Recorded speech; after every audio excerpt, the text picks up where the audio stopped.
Hello दोस्तों, I hope आप सब बहुत अच्छे होंगे। हरियाणा सिविल सर्विसेज प्रीलिम का रिजल्ट आउट हो चुका है। कल के दिन दैट इज 27 ऑफ फरवरी को रिजल्ट कमीशन के द्वारा अनाउंस कर दिया गया है। जिन लोगों का रिजल्ट, जिनका प्रीलिम क्लियर हो चुका है, उनको मेरी तरफ से बहुत बहुत बधाई। और जिनका क्लियर नहीं हुआ है तो उनको निराश होने की ज़रूरत नहीं है। आज की जो हमारी ये वीडियो है, आज का हमारा जो सेशन है, खास तौर पे उन बच्चों के लिए है जिनका एग्ज़ाम क्लियर नहीं हो पाया किसी भी कारणवश। देखो, पहली चीज तो जब एग्जाम कंडक्ट हुआ है तो प्रीलिम के अंदर एक क्वेश्चन पूछने का तरीका, उसके ऊपर भी एक बहुत बड़ा क्वेश्चन मार्क है, क्योंकि इस बार थोड़े अलग तरीके के क्वेश्चंस पूछे गए हैं। जैसा हम एक्सपेक्ट कर रहे थे उससे थोड़ा ऑफ द ट्रैक आपको जो प्रीलिम का एग्जाम है वो देखने को मिला है। जैसे क्वेश्चंस एक्सपेक्टेड नहीं थे वैसे क्वेश्चन पूछे गए हैं, तो थोड़ा अप एंड डाउन हो जाता है, राइट। और जिसकी वजह से कई बहुत अच्छी जिन्होंने तैयारी की थी उनका भी शायद जो प्रीलिम है क्लियर ना हो पाया हो, तो आपको निराश होने की जरूरत नहीं है। और ये कोई लास्ट स्टेप नहीं है, आपके पास आगे भी आई होप अगर आपके पास मौका है प्रीलिम को देने का तो बहुत अच्छी बात है। अगर मौका नहीं भी है, अगर आपका लास्ट अटेम्प्ट था, तो फिर भी निराश होने की ज़रूरत नहीं है, क्योंकि एचसीएस प्रीलिम कोई दुनिया का आखिरी स्टेप नहीं है। इसके बाद भी आपके पास अच्छे खासे मौके आने वाले हैं, राइट। क्योंकि इंपॉर्टेंट होता है कि आपने जर्नी के दौरान किया क्या है और जर्नी के दौरान आपने सीखा क्या है। वो जो आपकी सीख है ना, वो जिंदगी भर आपके साथ रहने वाली है। सो रिजल्ट पॉजिटिव हो नेगेटिव हो उतना मैटर नहीं करता। प्रेजेंट सिचुएशन के अंदर हो सकता है आप बहुत ज़्यादा निराश हो, आपको लग रहा हो कि यार मैंने इतनी मेहनत की थी, सारी की सारी मेरी मेहनत वेस्ट होगी। लग सकता है, एक दो दिन तक, एक हफ्ते तक, 2 हफ्ते तक लग सकता है, लेकिन एट दी एंड आपको दोबारा से उठना है। अगर आपके पास 2025 का अटेम्प्ट है तो आपको दोबारा से उठना है और डिले नहीं करना। मोस्टली यही होता है कि रिजल्ट नेगेटिव आया और उसके बाद क्या है, 1 2 3 4 महीने तक बच्चों को लग जाते हैं दोबारा से रीस्टार्ट करने के लिए। इतना टाइम आपने नहीं लगाना है, क्योंकि वो टाइम हमारा वेस्ट हो जाएगा। प्रीलिम क्लियर नहीं हुआ इतनी बड़ी बात नहीं है, इसको दिमाग में बिठा लो। बहुत सारे ऐसे बच्चे होंगे, बहुत सारे ऐसे स्टूडेंट रहे हैं जिनके पहली बार में, दूसरी बार में, तीसरी बार में, चौथी बार में नहीं हुआ और 5वीं बार में वो टॉपर बन चुके हैं। समझ रहे हो? तो एक टाइम होता है, जो ये तैयारी है एक टाइम मांगती है। देखो, ऐसा भी नहीं है कि आपने बहुत अच्छी प्रिपरेशन की और आपका एग्जाम क्लियर होगा ही होगा। हो सकता है जो आपके स्ट्रेंथ्स हैं, जो आपके प्लस पॉइंट्स हैं, वहां से क्वेश्चंस ना पूछे जाएं और मोस्ट ऑफ द क्वेश्चंस आपके वीकनेस वाले पॉइंट से पूछ लिए जाएं, तो वहां पे आपके हाथ में कुछ भी नहीं है। आपके हाथ में सिर्फ एक अच्छी मेहनत करना, राइट। मैं हमेशा बात करता हूं कि एक विनर की 3 निशानियां होती हैं, कि वो ड्रीम करता है, वो अपने में बिलीव करता है और फिर ही वो अचीव कर सकता है। देखो, पहली बात तो है सोचना जरूरी है। अब जैसे अगर आपका एग्जाम क्लियर नहीं हुआ तो अभी आप सोच लो कि नहीं, मैंने तो 25 वाला एग्जाम देना ही नहीं है, तो फिर हमारी बात वहीं पे रुक जाएगी, फिर आप विनर नहीं कहलाओगे। आपको सोचना है, नेक्स्ट जो एग्जाम हमारे आने वाला है उसके बारे में सोचना है। That is most important, dream about it, कि आप उसको क्लियर कर सकते हो। फिर उसके लिए मोस्ट इंपॉर्टेंट इज अपने आप में विश्वास करना। अगर अपने आप के ऊपर विश्वास खो दोगे कि मैंने तो इतनी मेहनत की थी, इस बार मेरा एग्जाम क्लियर नहीं हो पाया, तो फिर गड़बड़ हो जाएगी। देखो, हर जगह आपकी ही गलती हो ऐसा जरूरी नहीं होता, आपकी मेहनत कम थी ऐसा जरूरी नहीं है। कई बार क्या होता है, कुछ सर्कमस्टांसेस ऐसे होते हैं जो आपके कंट्रोल में है ही नहीं। जैसे मैंने आपको बताया कि क्वेश्चन ही ऐसे एरिया से पूछ लिए गए जो आपका नेगेटिव पॉइंट था। अब ऐसा तो हो नहीं सकता, इतने तो हम सुपर ह्यूमन तो है नहीं है कि हर एक फील्ड में हम बहुत बेस्ट होंगे। कुछ ना कुछ वीक पॉइंट सबके होते हैं, राइट। सो इस तरीके से निराश आपने नहीं होना है। और सक्सेस का एक ही मंत्र होता है, ट्राई करना। ट्राई करना, खुद में बिलीव करना, क्योंकि बार बार ट्राई करने से हर बार आपके अंदर इंप्रूवमेंट होती है। देखो, अगर आप सच्चे दिल से, आपको पता होता है, अपनी ऑनेस्टी के साथ सोचो और अपने दिमाग को बताओ ये बात कि तुमने क्या सच्चे दिल से मेहनत की थी। अगर कहीं पे कोई भी कमी जो है वो आपको अपने आप ही आपका दिल, आपका दिमाग बता देगा। किसी दूसरे से जाके पूछने की जरूरत नहीं है। मैं यहाँ पे खड़ा हूँ, मुझे आपको बताने की जरूरत नहीं है कि आप में क्या कमियां हैं या आपके क्या पॉजिटिव पॉइंट्स हैं। ये आप ही खुद को बता सकते हो। बस उसके लिए अंदर झांकने की जरूरत है। एक बार अपने अंदर झांको, तुम्हें खुद पता चल जाएगा कि इस बार अगर मेरा एग्जाम क्लियर नहीं हुआ है तो उसके पीछे नेगेटिव पॉइंट्स क्या है, और अगर किसी का एग्जाम क्लियर हो रहा है तो उसके पॉजिटिव पॉइंट्स क्या हैं। राइट। सो उन चीजों के ऊपर ध्यान देने की जरूरत है। निराश होने की या फिर हताश होके बैठ जाने की कोई मतलब नहीं बनता उस चीज का। तुम लोग विनर्स हो, वी आर ह्यूमन बीइंग्स, और हमारे पास वो सारी स्ट्रेंथ है। आप सोच सकते हो, आप ड्रीम कर सकते हो, आप ऐसे एफर्ट्स कर सकते हो जो शायद बाकी स्पीशीज के पास पावर ही नहीं है करने की, समझ रहे हो। तो इस चीज को यूटिलाइज करो। अब मुद्दा आता है कि इस बार का एग्जाम चलो नहीं हुआ, इट्स ओके। अब बात है कि 2025 के एग्जाम को हम किस तरीके से टारगेट करें, जो आज की हमारी इस वीडियो का टॉपिक है, आज के सेशन का डिस्कशन का टॉपिक है। सबसे पहली चीज, हमें प्रीवियस जो हमारा एक्सपीरियंस है उससे सीखना है, क्योंकि अगर हमने पिछले एक्सपीरियंस से नहीं सीखा तो फिर गड़बड़ हो जाएगी। 2024 के अंदर जो हमने एग्जाम दिया है उसमें हमारा वीक पॉइंट क्या था और हमारा स्ट्रॉन्ग पॉइंट क्या था, इसके ऊपर वर्क करने की जरूरत है। ये आपको कैसे पता चलेगा? आपने एग्जाम दिया है, आपको पता है कि उस एग्जाम में आपको कहां पे दिक्कत आई। जैसे फॉर एग्जांपल मोस्टली बच्चों को क्या होता है कि फैक्ट्स जो हैं वो याद नहीं रह पाते, और इस बार का एग्जाम भी अगर हम देखें तो फैक्ट ओरिएंटेड आपको एग्जाम थोड़ा सा देखने को मिलेगा, राइट।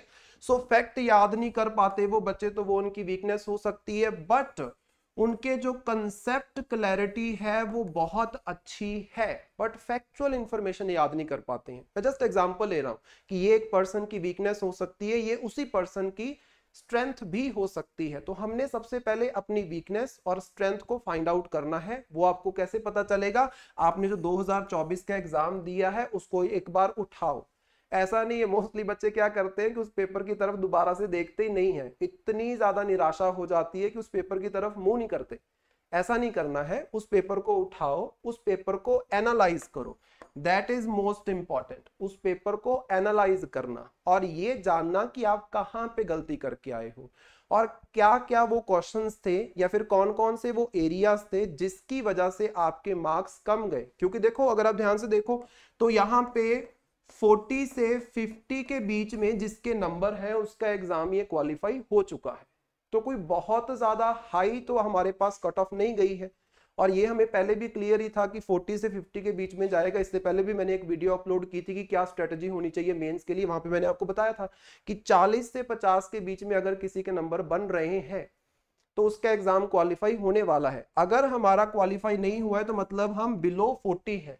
100 क्वेश्चंस में से हम बिलो 40 हैं, इट मींस हमारे काफी सारे वीक पॉइंट्स यहाँ पे हैं। और कुछ एग्जाम का पैटर्न भी इस बार ऐसा हो गया था कि हमारे हाथ से भी कुछ चीजें बाहर थी। ज्यादा अपने ऊपर भी उस चीज का ब्लेम नहीं देना, लेकिन स्टिल ऑटोमेटिकली कुछ ना कुछ तो हमारी वीकनेसेस रही होंगी और कुछ ना कुछ हमारी स्ट्रेंथ्स भी रही होंगी, उसको हमने फाइंड आउट करना है। और अगर आप इसको फाइंड आउट कर पाते हो तो इसके बाद हमारा काम क्या होगा? इसके ऊपर वर्क करना। जैसे फॉर एग्जांपल वीक पॉइंट की अगर हम बात करते हैं तो इसको हमने करना है इंप्रूव।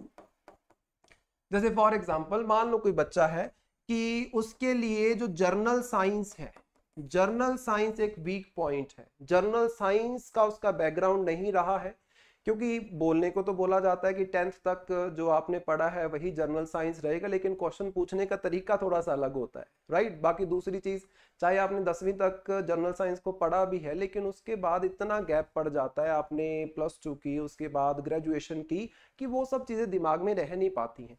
अगर जर्नल साइंस, क्योंकि जर्नल साइंस एक ऐसा सब्जेक्ट है जिससे 24-25 क्वेश्चन बड़े आराम से पूछे जाते हैं। अगर आपको ये पता है कि जर्नल साइंस मेरा वीक पॉइंट है, तो अभी 2025 के पेपर में 1 साल पूरा है हमारे पास।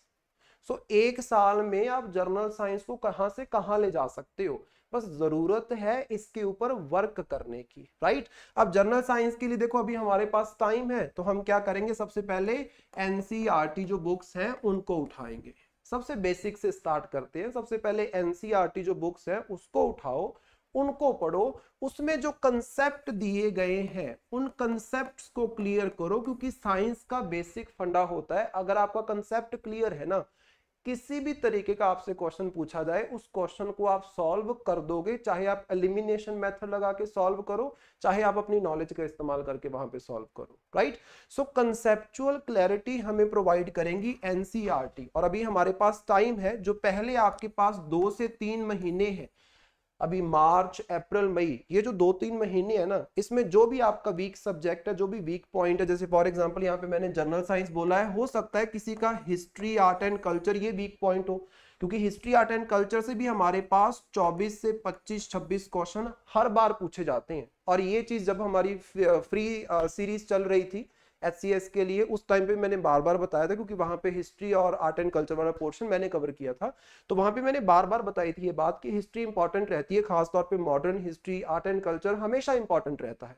सो अगर वो वीक पॉइंट है तो सबसे पहले NCERTs कवर करो, क्योंकि कहीं ना कहीं मोस्टली क्या होता है, जो मार्केट के अंदर हमें बुक्स देखने को मिलती हैं कि स्पेक्ट्रम की बुक उठा ली, बिपिन चंद्र की बुक उठा ली, और उन बुक्स के चक्कर में क्या है, हम जो मोस्ट बेसिक चीजें हैं जो NCERT के अंदर मेंशन की गई हैं उसको हम मिस कर देते हैं। देखो मैं ऐसा नहीं बोल रहा हूं कि NCERT से हमेशा सीधा उठ के ही क्वेश्चन आएगा, लेकिन वो जो बेसिक अंडरस्टैंडिंग है ना, वो आपको NCERT प्रोवाइड करेगी। तो सबसे पहले उस वीक पॉइंट को हमने यहाँ पे अपनी स्ट्रेंथ बनाने की कोशिश करना है। दूसरा, हमारे पास जो हमारा स्ट्रॉन्ग एरिया है, मान लो कि किसी के पास पॉलिटी वाला सब्जेक्ट उसका एज अ स्ट्रॉन्ग एरिया है, और पॉलिटी में भी ठीक ठाक क्वेश्चंस पूछे गए हैं इस बार, अराउंड आपको 18 क्वेश्चन जो है वो पॉलिटी वाले सेक्शन में से देखने को मिले हैं। सो ये भी कोई कम नंबर नहीं है, आपकी स्ट्रेंथ है पॉलिटी। अब मोस्टली क्या होता है कि वीक पॉइंट इतना हमारे ऊपर हावी हो जाता है कि वीक पॉइंट को करते करते हम हमारे स्ट्रॉन्ग पॉइंट को स्किप ही कर देते हैं। देखो सिंपल चीज है, अपनी स्ट्रेंथ को सस्टेन करना इज मोस्ट इंपॉर्टेंट। और अब हम एक एग्जाम की बात कर रहे हैं, जर्नल स्टडीज की बात कर रहे हैं, एक सब्जेक्ट की बात कर रहे हैं। देखो हो सकता है कि आप पॉलिटी में बहुत अच्छे हो, लेकिन अगर लगातार 4-5 महीने के लिए पॉलिटी की आप कोई किताब नहीं उठाओगे, पॉलिटी के मॉक टेस्ट आप नहीं दोगे, तो ऑटोमेटिकली वो आपकी जो स्ट्रेंथ है वो धीरे धीरे डिग्रेड होना स्टार्ट हो जाएगी।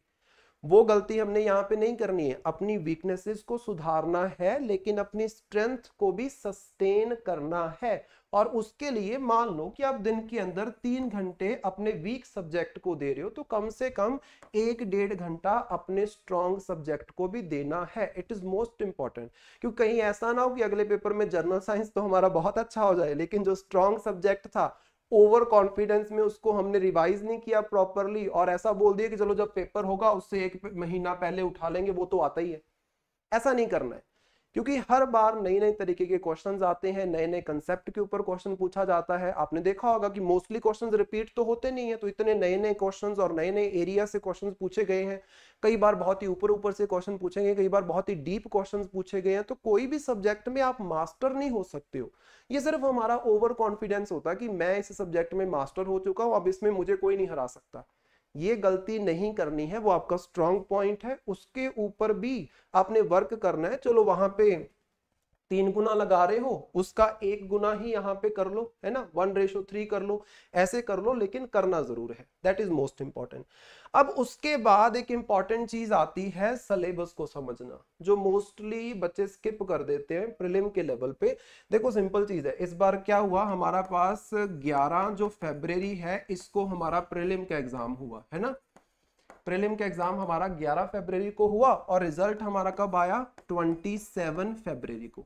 अब जब तक रिजल्ट नहीं आता ना, तब तक ये दिमाग, तुम लोगों ने भी फील कर लिया होगी, ये जो दिमाग है ना, टिकेगा नहीं एक जगह पे। हर दिन पढ़ने बैठोगे, दिमाग में वही सोच आएगी कि रिजल्ट में पता नहीं क्या बनेगा। मैंने तो जैसे चेक किया इधर उधर से, या फिर आंसर की जो आई है उससे चेक किया है, तो मेरे थोड़े से नंबर कम बन रहे हैं, पता नहीं फाइनल वाले में मेरे नंबर बढ़ेंगे या नहीं बढ़ेंगे।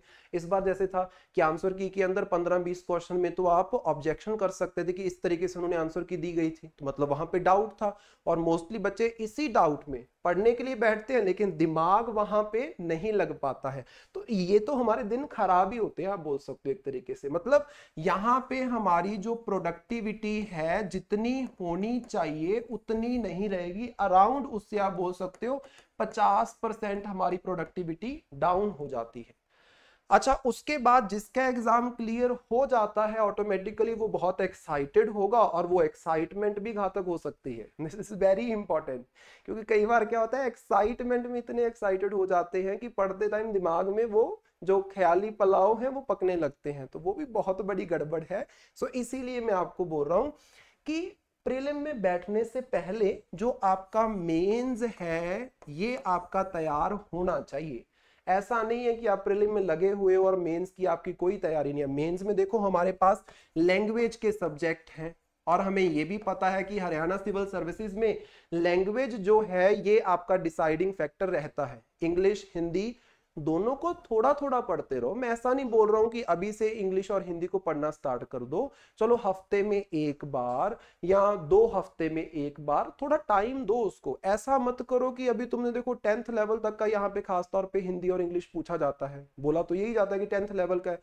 अब आपने +2 की है, ग्रेजुएशन की है, तो वो चीज पीछे रह जाती है कहीं ना कहीं। वो ग्रामर जो हमें उस टाइम पे बहुत आती थी आज शायद ना आती हो, तो वो चीजों को मिस नहीं करना है। चलो हफ्ते में एक बार नहीं तो 2 हफ्ते में एक बार, अभी से मार्च से ही आपने इसके ऊपर ध्यान देना है। उसके बाद हमारे पास एक बड़ा सब्जेक्ट है, दैट इज हमारा ऑप्शनल पेपर। अब ऑप्शनल भी डिसाइडिंग फैक्टर रहेगा।